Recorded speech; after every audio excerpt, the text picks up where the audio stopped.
बहू, रात के 11 बज रहे हैं, रोहन अभी तक घर पर नहीं आया और तू चैन से बैठी हुई है। कैसी पत्नी है तू?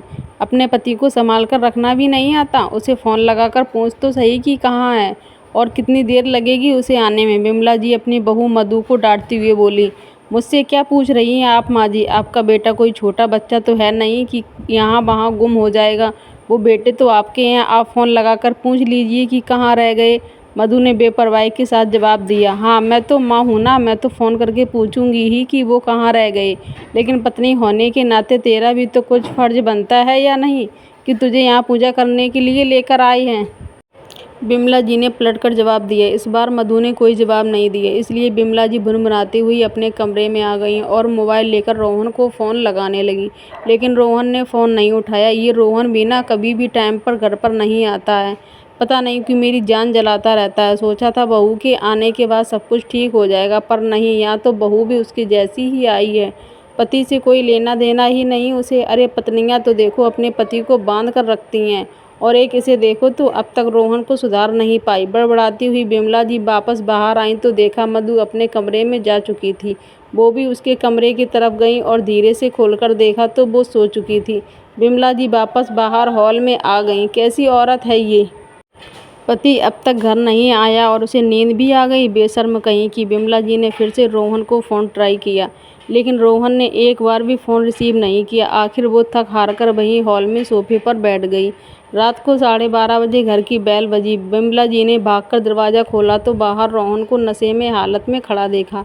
वो तो खुद को संभाल भी नहीं पा रहा था। आखिर बिमला जी ने उसे सहारा देकर जैसे तैसे घर में लेकर आईं और सोफे पर बिठा दिया। कहते हैं बेटा बुढ़ापे की लाठी होता है। इस बुढ़ापे में तुझे मुझे सहारा देना चाहिए, और यहाँ मैं तुझे सहारा दे रही हूँ। अरे कुछ तो शर्म कर, कब तक मुझे यूं ही परेशान करता रहेगा? बिमला जी उसे डांटते हुए बोली। लेकिन उसे होश हो तब तो वो कोई जवाब दे। आखिर नशे की हालत में ही जब सोफे पर वो लुढ़क गया तो बिमला जी उसे वहीं छोड़कर अपने कमरे में आ गईं। जब बीवी को ही कुछ नहीं पड़ी तो मैं भी क्या करूं? पहले एक ही खून पीता था, अब दो दो लोग मिलकर पीते हैं। मेरी तो जिंदगी ही खराब हो चुकी है। बड़बड़ाती हुई वो चादर तान कर सो गईं। सुबह जब नींद खुली तो देखा हॉल में रोहन अभी भी सोया पड़ा था, जबकि मधु वहीं पास में डाइनिंग टेबल पर बैठी चाय पी रही थी। बिमला जी को देखते ही मधु ने पूछा, माँ जी आप चाय पियेंगी? उसे देखकर बिमला जी अपने हाथ जोड़ते हुए बोली, तू ही पी, तेरी चाय।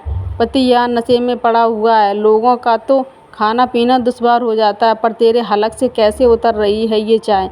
बिमला जी की बात सुनकर मधु मुस्कुराती हुए बोली, क्या बात है माँ जी, आज तो बहुत ज़्यादा गुस्सा हो रही हैं आप।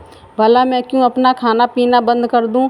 आपका बेटा इतने सालों से बिगड़ा हुआ था, आपने तो खाना पीना बंद नहीं किया, तो मुझसे उम्मीद क्यों कर रही हो? मधु की बात सुनकर बिमला जी गुस्से से उसे घूरने लगी।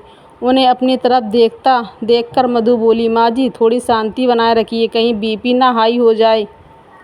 आपका नाश्ता मैंने तैयार कर दिया है और दोपहर का खाना भी बनाकर रख चुकी हूँ। अभी शांति आ जाएगी साफ़ सफाई करने के लिए, तो आप उससे साफ़ सफाई करवा लेना। और मैं जा रही हूँ अपने मायके अपनी माँ से मिलने के लिए। शाम तक वापस आ जाऊँगी। शाम को भी क्यों वापस आती है? वहीं रह जाना। वैसे भी तेरा इस घर में होना नहीं होना एक ही बराबर है। जो अपने पति को संभाल नहीं सकती वो मेरा घर क्या संभालेगी? क्या बात कर रहे हो आप भी माँ जी? वहीं रहने के लिए थोड़ी ना आपके बेटे से शादी की थी। बहू को तो ससुराल में ही होना चाहिए, यही तो संसार का नियम है, कहकर मधु वहां से रवाना हो गई। घर से कुछ दूरी पर पहुंचकर ऑटो पकड़कर अपने मायके रवाना हो गई। ऑटो में बैठे बैठे उसे वो दिन याद आया जब वो इस घर में दुल्हन बनकर आई थी। कितने अरमान थे उसके, पर वो अरमान उस समय धराशायी हो गए जब रोहन शराब के नशे में धुत होकर घर आया था। शादी के ठीक दूसरे दिन उसने ये हरकत की। उसने हैरानी से बिमला जी की तरफ देखा तो बिमला जी ने बात संभालते हुए कहा था, अब बहू थोड़ी बहुत तो हर कोई पीता ही है, पर तुम आ गई हो ना, अब तुम संभाल लोगी, इसलिए तो उसकी शादी की है। सावित्री तो अपने पति की जान यमराज से वापस लेकर आई थी, तुम्हें तो सिर्फ उसे सुधारना है। बिमला जी की बात सुनकर मधु हैरान खड़ी रह गई। मतलब अपने बेटे को सुधारने के लिए उन्होंने उसकी ज़िंदगी तो दांव पर लगा दी। पूरी रात मधु के दिमाग में यही बात चलती रही। दूसरे दिन मधु पग फेरे के लिए गई तो मायके वालों ने भी यही जवाब दिया, बेटा थोड़ी बहुत तो आजकल हर कोई पीता है, ये तुम पर निर्भर करता है कि तुम उसे कैसे संभालती हो। एक पत्नी चाहे तो क्या नहीं कर सकती, और फिर उसके अलावा कोई कमी तो नहीं है। थोड़ा बहुत एडजस्ट तो सबको करना पड़ता है। पिता तो उसके थे नहीं। माँ ने ज़रूर इतना कहा, बेटा जैसे भी हो अपना घर संभाल ले, अगर तू छोड़कर भी आई तो यहाँ तेरे भाई भौजाई रखेंगे, इसकी कोई गारंटी है क्या? जिन्होंने ये जानते हुए तेरी शादी एक शराबी से कर दी, वो तुझे यहाँ रखेंगे? इसकी तू उम्मीद मत कर। मधु को समझ ही नहीं आया कि वो करे क्या, इसलिए चुपचाप वापस ससुराल आ गई। अब जब भी रोहन शराब पीकर आता तो मधु रोती परेशान होती, पर बिमला जी तो चैन की बांसुरी बजा रही होती। आखिर बेटे को बहू के हाथों संभलाकर वो बेफिक्र हो चुकी थी। लेकिन अभी 2 महीने पहले रोहन ने शराब के नशे में मधु की जमकर पिटाई कर दी, सिर्फ इस कारण कि मधु ने उसे शराब पीने से रोका था। बिमला जी ने उसमें भी मधु की ही कमी निकाल दी। हे भगवान, एक पति तक नहीं संभाल सकती, पूरा घर क्या संभालेगी? मैंने तो ये सोचकर अपने बेटे की शादी की थी कि घर में बहू आएगी तो उसे सुधार देगी, लेकिन ये तो उल्टा उसे परेशान करने का काम करती है। अब तेरे सारे नाजो नखरे तो उठाता है, तेरे खर्चे उठाता है, फिर तू हर समय उसके पीछे पड़ी रहेगी तो हाथ नहीं उठेगा तो बेचारा क्या ही करेगा? थोड़ा प्यार से संभाला कर। जब मायके वालों से कहा तो वो भी हमदर्दी जताकर चले गए। भाभी तो ये तक कहकर चली गई कि एक पति नहीं संभाल सकती तो क्या ही कर लोगी तुम? दोबारा लौटने की सोचना भी मत। हम अपना देखें या तुम्हारा देखें, तुम्हारी माँ को रख रखा है वही बड़ी बात है। सो मधु ने भी सोच लिया कि जब रहना ऐसे ही घर में है तो या तो ज़िंदगी भर मार खाते रहो और रोते रहो, या फिर बेशर्म हो जाओ और अपना रास्ता खुद चुनो। मधु ने दूसरा रास्ता चुना। मधु को धीरे धीरे ये बात समझ में आ गई कि रोहन उससे लड़ता झगड़ता तभी था जब वो शराब के नशे में होता था, वरना तो वो मधु से अच्छे से ही बात करता था। इसलिए वो अब रोहन से जब वो नशे में होता तो ज़्यादा कुछ कहती भी नहीं थी। उसने 1-2 बार नौकरी के लिए कहा तो बिमला जी ने हंगामा कर दिया। इसके बाद रोहन ने नशे की हालत में बिमला जी के कहने पर उसके साथ काफ़ी गाली गलौज किया था, इसलिए उनके सामने उसने नौकरी के लिए कहना ही छोड़ दिया। पर उसे नौकरी तो करनी ही थी, पढ़ी लिखी तो वो थी ही, आत्मनिर्भर तो उसे बनना ही था। पर आखिर बाहर कैसे जाए, इसलिए अक्सर मायके का नाम लेकर निकल जाती थी। अभी 1 हफ्ते पहले इंटरव्यू देकर आई थी, वहाँ से कॉल आया तो आज वहीं जा रही थी। वहाँ पहुँची तो उसकी नौकरी पक्की हो गई। उसने सारी ज़रूरी पेपर्स डिपॉजिट कर दिए। उसे दूसरे दिन से ही ज्वाइन करने को कह दिया गया। जब वापस लौटकर आई तो रोहन भी होश में आ जा चुका था। बिमला जी गुस्से में बैठी उसे ही घूर रही थी। जैसे ही उसने घर में कदम रखा बिमला जी बोली, आ गई महारानी अपने मायके वालों से मिलकर? यहाँ सास और पति भूखे बैठे हों, उससे कोई लेना देना नहीं, बेशर्म कहीं की। बिमला जी की बात सुनकर मधु बोली, कैसी बात कर रहे हो आप माँ जी? खाना बनाकर तो गई थी आपके लिए, फिर मेरा क्यों इंतज़ार कर रहे थे आप? मधु कहाँ गई थी तुम? अभी तुम्हारी मम्मी का फ़ोन आया था, तुम तो मायके पहुँची ही नहीं, अचानक रोहन ने कहा। रोहन की बात सुनकर मधु ने रोहन की तरफ देखा और कहा, मुझे नौकरी मिल गई है, कल से ज्वाइन करनी है। हाँ ये देखो, ये होता है औरत का तिरिया चरित्र।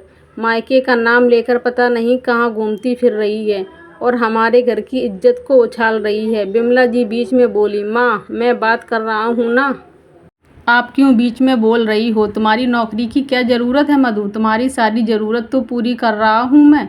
रोहन ने शांतिपूर्वक मधु से पूछा। तब मधु ने कहा, मुझे मेरे मायके का कोई संबल नहीं है, मुझे अपना संबल खुद बनना है, इसलिए मैं नौकरी ज्वाइन कर रही हूँ। मैं इसलिए नौकरी ज्वाइन कर रही हूँ ताकि मैं अपने अंदर इतनी हिम्मत जुटा सकूँ कि मैं आपके सामने खड़े होकर ये कह सकूँ कि आप शराब छोड़ रहे हो या मुझे। उसकी बात सुनकर रोहन सकते में आ गया, जबकि बिमला जी अपना माथा पीटते हुए बोली, हाय राम, पति को छोड़ने की बात कर रही है बेशरम, अपना घर अपने हाथों ही तोड़ रही है। ऐसा नहीं कि पति को सुधारने की कोशिश करे, बल्कि जो है उसे भी बिगाड़ रही है। बस कीजिए माँ जी, बहुत बोल दिया आपने। मैं कोई नशा मुक्ति केंद्र नहीं हूँ, एक इंसान हूँ जिसकी अपनी ज़िंदगी है और मुझे अपनी ज़िंदगी के बारे में सोचने का पूरा हक है। पर मैं इस रिश्ते तोड़ने से पहले इस रिश्ते को एक मौका देना चाहती हूँ। बताइए रोहन जी, आप नशा छोड़ेंगे या फिर पत्नी? रोहन काफ़ी देर तक मौन रहा, फिर कुछ सोच समझकर बोला, ठीक है, जब तुम इस रिश्ते को एक मौका देना चाहती हो तो मैं ये मौका लूँगा। कब ज्वाइन करना है तुम्हारा नशा मुक्ति केंद्र? उसकी बात सुनकर जहाँ मधु के चेहरे पर मुस्कुराहट आ गई, वहीं बिमला जी बिल्कुल हैरान खड़ी रह गईं। उनकी आंखों में से आंसू निकल आए। आखिर इतनी कोशिश जो काम बिमला जी नहीं कर पाईं, वो मधु ने कर दिया। दूसरे दिन ही रोहन ने नशा मुक्ति केंद्र ज्वाइन कर लिया और कुछ महीनों मशक्क़त के बाद उसमें वाकई परिवर्तन हुआ। उसने शराब पीना छोड़ दिया और आज बिमला जी अपनी उसी बेशर्म बहू की नज़र उतारती नहीं थकती हैं। दोस्तों, आप लोगों को अगर ये कहानी पसंद आई हो तो प्लीज़ लाइक कर देना। बहुत सारी मेहनत करती हूँ और साथ ही सब्सक्राइब भी कर देना। Thank you.